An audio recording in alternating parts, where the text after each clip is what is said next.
The Ford Escort Mark II is one of the most iconic rally cars of all time. And although our video archive doesn't go back quite to the start of the story, its iconic status means there are many ex-works and replica cars still competing today to help tell that story. Built in the mid-70s, the Escort carried over the winning formula from the original Mark I, but was refined into the RS 1800, powered by the Cosworth-developed BDA engine. Light, simple and tough, the Escort quickly proved itself to be the perfect rally car for the forests, the lanes and the challenges of rallying around the world. The Mark II Escort is, I don't know, it holds a special place. Okay, I started with a Mark I Escort, but very quickly progressed to a Mark II. And it's just, the car was so easy to drive. It has such a fantastic engine. It's amazing, you know, I had lots of accidents in the Mark II Escort, but then as you progress and then you step back maybe a few years later and drove a Mark II Escort, you used to go out and think, well, why did I ever have an accident in this car? Because you can do basically anything that you want with it. But of course, you know, on the rally, it's, I suppose, a different thing. Everybody's 100% committed. But for me, even to this day, it's still the best sounding rally car. For me, there's nothing like it's pure music to hear a BD engine at 9,000 RPM with a proper driver behind the wheel. Yeah, it still makes the hair on the back of my neck stand up. It's just such an iconic car, and again, it's in many ways it was very simple, very easy car to run, very easy to get the parts for.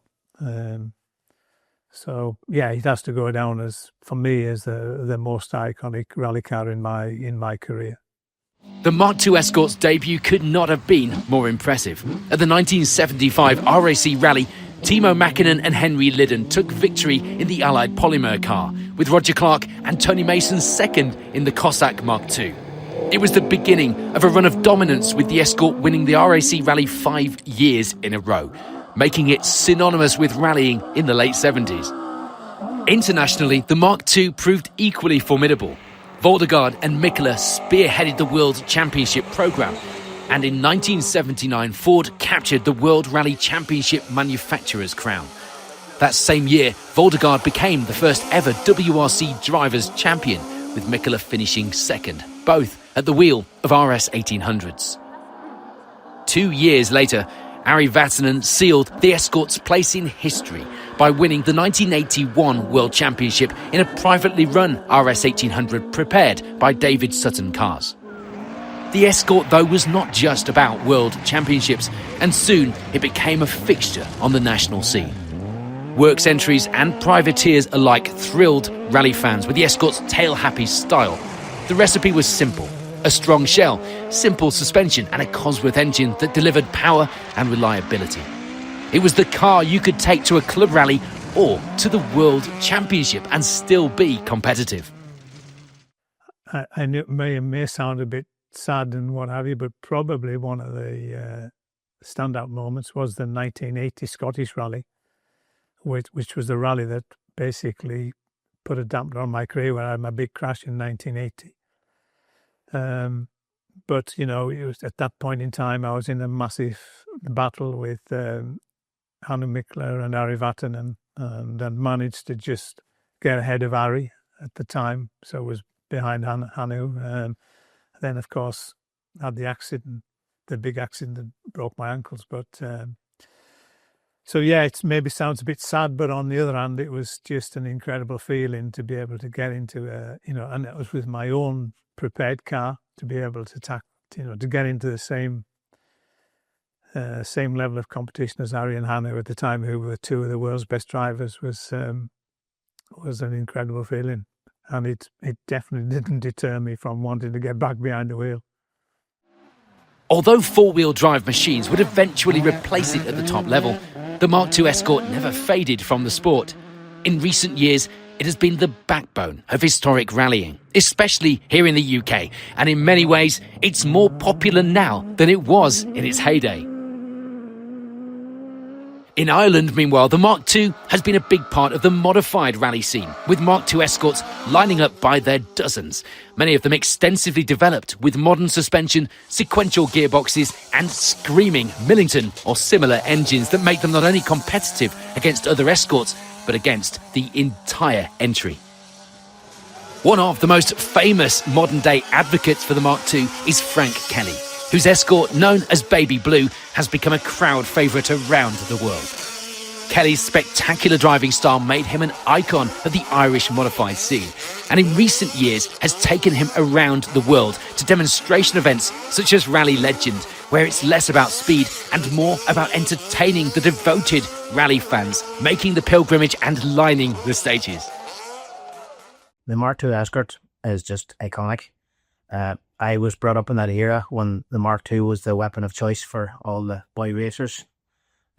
Wrecked my share of Mark IIs around the roads and quarries and bits and pieces and very few in the field. But when it came to rallying, I fought against them for quite a while, but they're just such a simple car to drive, such a simple car to work on. They've evolved over the years, obviously, have become the modified monsters we have in Irish rallying and Irish tarmac.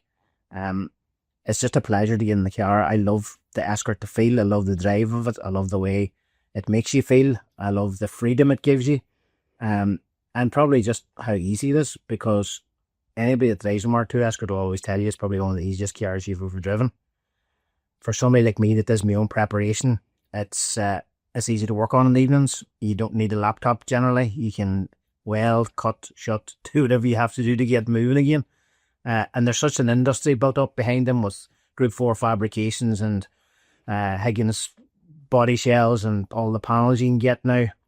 There's much more available for them now than there was in the early 90s when I started rallying Escorts. And over the years, that's got bigger and better. So it's probably all those things combined that makes the Escort the weapon of choice for us all. What makes the Escort special is that it still offers the same appeal that it did in the 70s. It's accessible, it's endlessly adaptable, and it provides a pure rallying experience. For some, it is the ultimate expression of sideways rear-wheel drive rallying, a counterpoint to the high-tech four-wheel drive cars that followed. For others, it is simply the greatest rally car ever built. The Ford Escort Mark II has carved out a legacy like no other. Nearly 50 years on, it remains not only competitive, but beloved. A car that embodies the very spirit of rallying itself, past and present.